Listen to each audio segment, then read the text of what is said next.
Partykeer voel ons dra vinnig bloeisels. Maar ons vrug kom eers na alles. Wanneer almal anders vrug gedra het, voel ons, maar ons dra net nie vrug nie.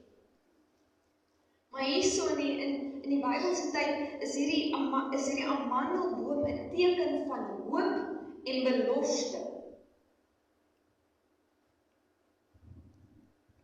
Jeremia 1 sê hy vir ons, sien die profeet Jeremia, hierdie visioen van 'n amandeltak wat ontlyk.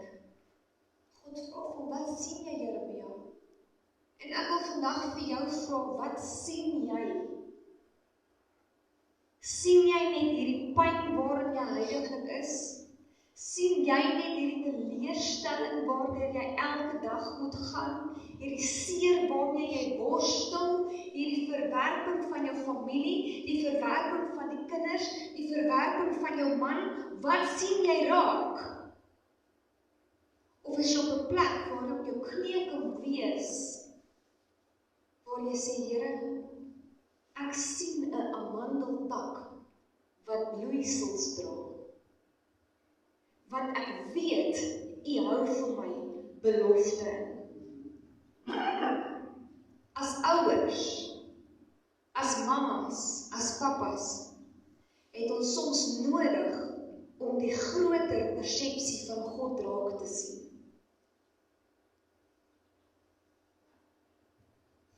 Ons het nodig om uit daai plek uit te kom waar ons in 'n gat gaan sit en onsself bejammer.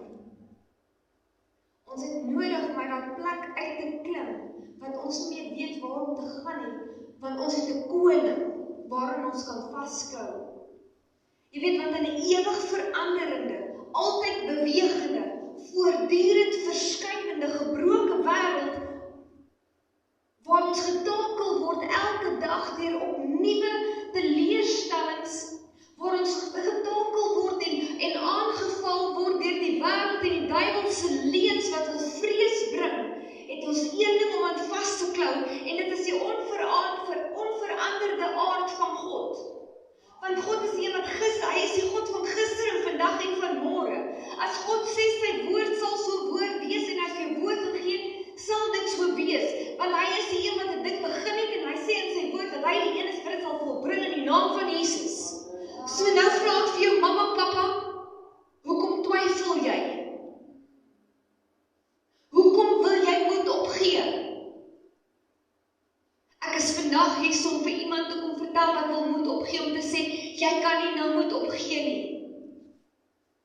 Jy wat voel, jy staan by 'n kruispunt wat jy nie meer weet wat se leuns om te glo nie. Ek wil vandag vir jou sê, daar is een waarheid in Christus en hy sê, maar hy het vir jou gesterf, hy is hier om vir jou verlossing te bring.